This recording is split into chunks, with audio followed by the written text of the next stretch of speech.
I'm Rossie Stone from Deco Comics, and I'm on the virtual Scottish Friendly book tour.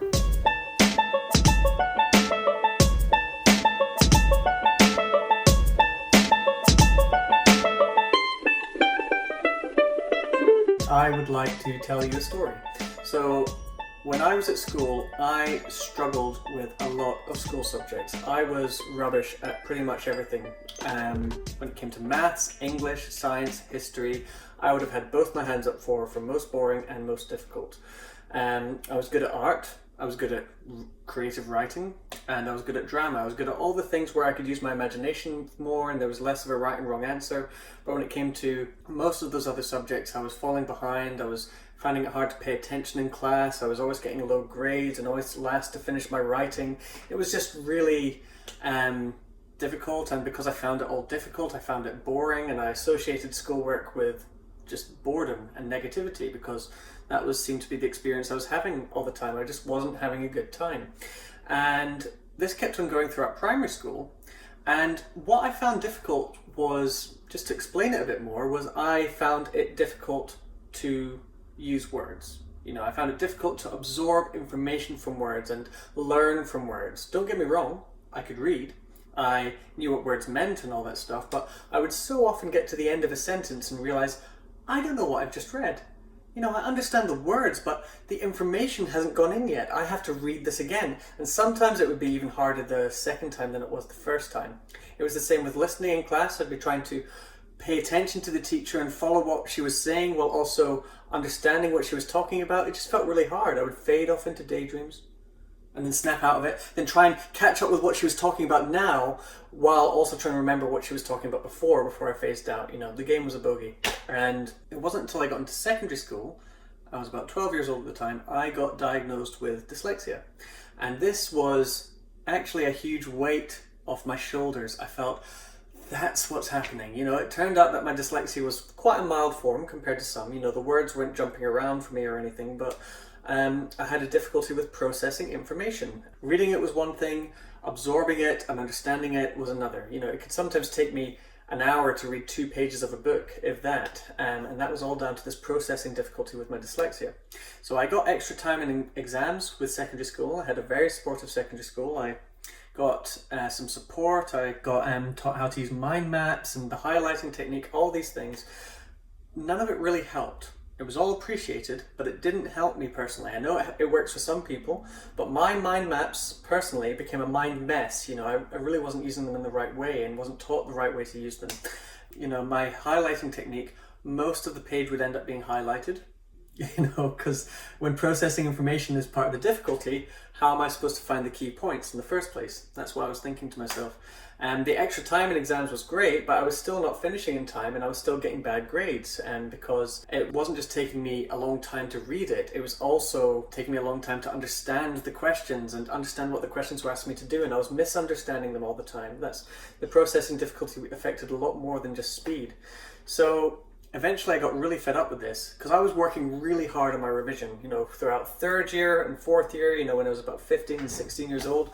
I was working into the night and I was working on the weekends on my revision, and it still wasn't working. I was still getting D's and C's, and if I was lucky I could scrape a B, and I got really upset about this. So in fifth year, when I was 17 years old, I just thought, I don't want to put myself through that again. I don't want to put myself through all that boredom, all that difficulty, and all that frustration just so I can get another low grade. I know hard work's important, but I don't like hard work where it's not going to go anywhere. So I just thought to myself that if I'm going to fail anyway, I might as well enjoy it. So I had to think about things that I enjoyed and things that I liked, and I knew I loved comics. I was a huge comic fan, and I loved reading the Beano growing up, and I always loved cartoons and those sorts of things. So I just thought, what's the worst that can happen now? At the very least, I know I have to work hard on my revision, on my exams, but I can still at least enjoy that revision period. I can at least enjoy the hard work a bit more rather than feeling stupid and feeling disappointed about myself all the time. So I took a page of my revision notes, and I turned it into a comic strip. Just a simple comic story, and I treated it like it was a weekend activity. I put effort into the drawings, I put in jokes that would have made me laugh and I wouldn't mind showing to my friends, and 2 weird things started to happen as soon as I started to do this. First of all, they were fun to make, these revision comics, and I expected as much, but secondly, they were even more fun to read, like super enjoyable. I suddenly had a picture and a point of narrative, a point of story to remember all of my information by, and it was fun pictures and fun story, and it just made everything so much easier, and it made the subject so much easier and more fun to understand because I felt like I could access it now rather than trying to figure out what it meant through all these reams and reams of text. So I made more of my revision notes into these comics, and I promise you I found a way to make exam revision genuinely fun. So fun that I was running up the stairs to make more of my revision notes into comics and to read back the ones I'd made. And it felt good to read. It felt so good that it was going in naturally, or it felt like it was going in naturally in the way I assumed it had for everyone else. So I just didn't care that I was going to get another fail, because at least this was going to be the best fail of my life. At least this time I was failing on my own terms, I didn't feel stupid, and I was enjoying the process. This was a rare feeling for me. So if I was going to get another fail after all this, bring it on. What is it compared to the fails I've gotten before? But long story short, I ended up getting an A in that exam. An A in that academic exam. It was the first A I'd ever gotten in an academic exam. And it was a really big deal. It was an A on par, if not better, than a lot of the high flyers in my class who I thought were always going to get better grades than me and were always going to be smarter than me. And all I had done was that I had learned the same exam information, and I didn't turn my exam into a comic, but when it came to the revision and learning the information, I'd revised in a way that made better sense to me, that used pictures and story and things that I gelled with and I liked and I was passionate about and I was good at, you know, rather than trying really hard to fit myself into this way of learning that just was not working for me. And I was kicking myself, because if I'd have figured that out sooner, it could have saved me from a lot of grief. If I can give any advice to anyone watching this video, it is think about what you like. Think about what you enjoy. Think about what you're good at. Are you good at football, music, singing? Do you have a certain hobby that you really like? Do you have a certain passion about animals or history? Whatever it is, can you use that to make something that you find difficult into something a lot easier? I did it with comics and story and pictures, and it is totally possible for you to do it too. If you're interested in having a workshop to do with this stuff, I offer workshops to schools and institutions where I talk more about this stuff and I teach techniques. And if you want some examples of the official Deco comics we make, which are a comic resource based on my revision technique that I used at school, you can go to decocomics.com, and they're all there online for free during the COVID-19 period.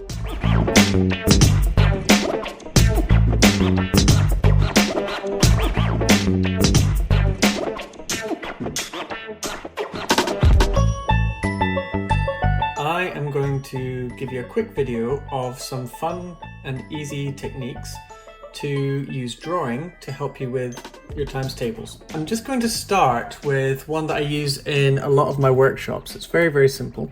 I'm going to show you on my graphics tablet here. So say, for example, I come back from school and I had to learn my 5 times table homework, and I didn't want to. You know, I wanted to do anything else but times table or maths related homework, but of course you have to do your homework. So how can I make my 5 times tables fun for me?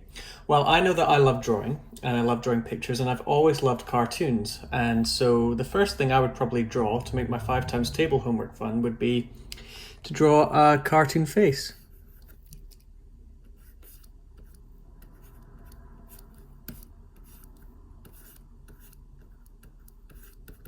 There you go. Now, this is a very simple example. If I was doing this for myself, I'd probably spend a lot more time and energy on it. But already that's something that I like looking at. That gives me pleasure to look at that. It's when you have a poster up on your wall, it's not because you can draw that poster. For example, you might have a Marvel poster on your wall. It's not because you can draw Marvel, it's because it reminds you of something you like. So I like to look at that. It's not an effort. Whereas if I was looking at a page full of numbers, it would be a lot of effort for me. I'd resist it. But every time I looked at this picture now, I was going to be learning my 5 times table at the same time. Well, there's lots of ways you can do it, but here is a very simple way.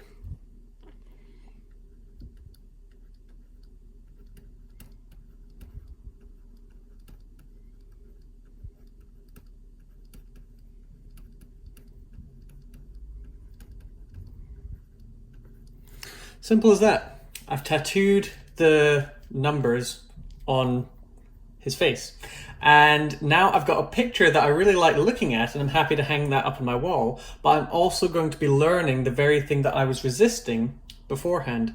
And by looking at that for 5 minutes before I go to bed and 5 minutes when I wake up in the morning, I can learn that 5 times table or whatever information that's inside that face very efficiently over a short number of days. Particularly if I set this as my homework. Why does it become so much easier? And it also helps using a different color, by the way, just to differentiate between the picture and the stuff that you know you've got to learn. But it's so effective learning this way just because the picture breaks down all the resistance. You're looking at it for the picture first, and because you like the picture, you like to get in closer and look at all the details. So if you love drawing, this is a really good and easy technique. But if you're not into drawing, if you don't like drawing, then you can basically print out a poster. And why not try and cut the bits and pieces out? So I'm just going to illustrate this to you on this page, how that could work. You could get yourself a poster, print it out, and this is for people who don't like to draw so much. Then you cut out little pieces, little words, or these can have the numbers on it, for example. You could have 5, 10, 15, etc. And whatever this poster is, you know, maybe it's a Harry Potter poster, for example. You know, very basic example. But you could stick those post-it notes or cutouts all over the poster. And every time you're learning the times tables from the poster, maybe you can challenge yourself by taking a few of them off and seeing if you can still remember it with some of the numbers missing.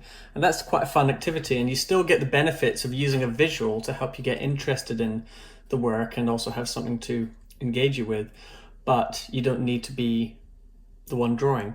So if you like drawing, you can use this, and if you don't like drawing, you can just get a nice little poster or picture already made and use that instead. But there you go, simple little technique there. I use that for my workshops a lot and it works very well. It's also worked for me in my own revision. If you're interested in Deco comics and learning through comics and pictures and entertainment and all this sort of technique that I've shown you today, you can find out more at decocomics.com. And there we have over 144 comic stories, plus extra material, posters and activities and all the likes for you to read for free online. Have a great day and happy learning.